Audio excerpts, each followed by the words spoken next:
Yae Miko is Genshin's long-awaited 5-star Electro Catalyst character. Players have been waiting for her arrival since the start of Inazuma, and she's finally here.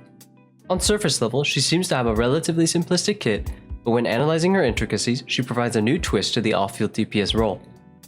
In this video, we will explain Yae's strengths and weaknesses so you can find out if she's worth your Primo Gems before you wish.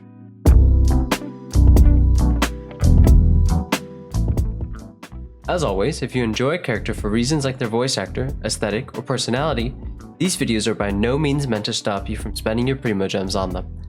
Instead, they should prepare you for the types of problems that you'll need to solve or work around to meet your gameplay expectations. Let's first talk about her kit.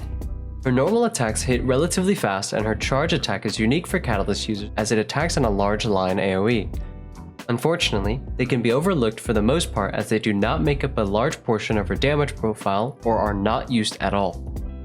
Her elemental skill causes her to dash in whichever direction is held and spawns a Sesho Sakura turret.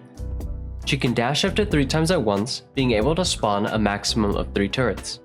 When linked up, these turrets will level up, dealing more damage. Her elemental burst destroys all of the turrets on field and causes lightning to strike. She will spawn a Tenko Thunderbolt for each turret that is destroyed. Her Ascension 1 passive causes her to reset one of her elemental skill charges for each turret destroyed. Her Ascension 4 passive converts a percentage of her elemental mastery to additive damage bonus for her elemental skill. As seen from her kit, Yae is primarily an off-field DPS who places down turrets that fire for a long period of time. She's also capable of providing quick instances of damage with her elemental burst. With practically 100% uptime on her turrets, she can provide consistent damage over time with ease. However, she does not come without flaws. One outstanding drawback is that both her elemental burst and skill do not snapshot. This means that aside from her elemental burst, she will not be able to make use of powerful buffs like Bennett's Fantastic Voyage for the entire duration of her turrets. Although an on-field playstyle can make use of these buffs, it has the drawback of requiring her to stand within buff circles, which can be hard to do due to her lack of interruption resistance. Furthermore, she has lackluster energy generation and a high-cost elemental burst at 90 energy. Although Yae has these drawbacks, they have been seen as debatable because they do not end up impacting her severely. Let's begin with their energy cost and particle production. At a glance, her elemental burst cost of 90 energy locks her into teams with electro battery units, specifically the Raiden Shogun. However, when opting into running less energy recharge and bursting every other rotation, Yae Miko can maintain similar or even better DPS than bursting every rotation. Despite pairing her with battery units, she still needs to invest in an energy recharge percentage to burst, just like other energy-hungry characters such as Beidou. Secondly, due to the nature of her Ascension 1 and burst, her setup at glance looks to be to spawn 3 turrets, burst, then spawn them again immediately after. When doing this, Yae takes up a large amount of on-field time while none of her turrets are actively firing shots. This chunk of field time spent summoning her turrets can seem like wasted time that could have been used for damage, but this issue is slightly mitigated by changing her rotation.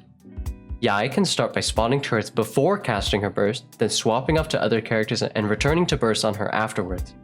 In practice, the issue with needing to recast her skill after using her burst and potentially wasting field time doesn't really matter due to her elemental burst being locked to a 22-second cooldown. Regardless, if she needed to recast or not, the added 2 seconds onto her burst cooldown compared to other high-cost burst units would still require something to fill the 2 seconds of dead time.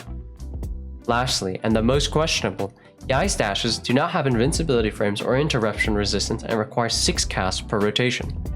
So she has a very high chance of being interrupted and losing large amounts of her DPS while knocked down. However, this is generally solved by using shields or by positioning her more consciously. As for her performance, she provides consistent damage over time through her turrets as long as she has a solution to her energy issues, being either from an electro battery, bursting every other rotation, or sources such as Venti's Ascension 4 passive or Oathsworn Eye.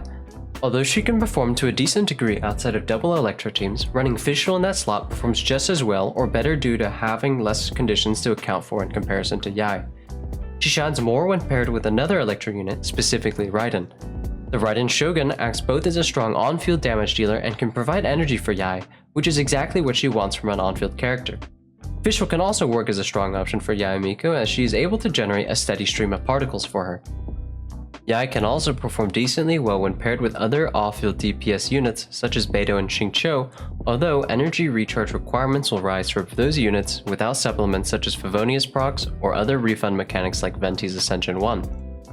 Specifically on the topic of Raiden, there is debate on whether or not to use Sara or Yae Miko in one of her more popular teams, specifically with Constellation 6 Sara. The difference between the two should not be evaluated in terms of damage.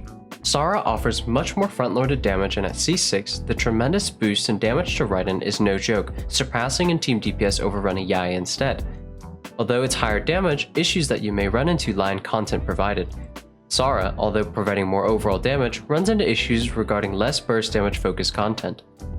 Yae offers a sustained damage source which is easier to run and play in multi-waved and multi-rotation content. It also spreads overall team damage across two characters rather than just Raiden, making it much less reliant on Raiden's performance.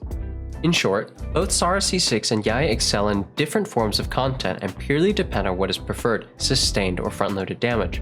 Neither is strictly better or worse.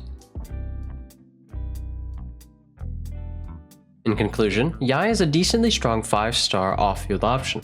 She's best when paired with the Raiden Shogun due to her being able to provide Yae with energy and dealing damage on field herself. Without Raiden, she functions as a strong off-field damage option, especially when paired with units with high amounts of energy generation like Venti and Fischl. However, issues may arise when running her in teams without Raiden due to her naturally extending rotation times, lowering overall team DPS potential. In addition, her energy requirements outside of Raiden Shogun teams can be high, lowering her personal DPS. She also has issues when poorly positioned due to her damage being reliant on not being interrupted while setting up.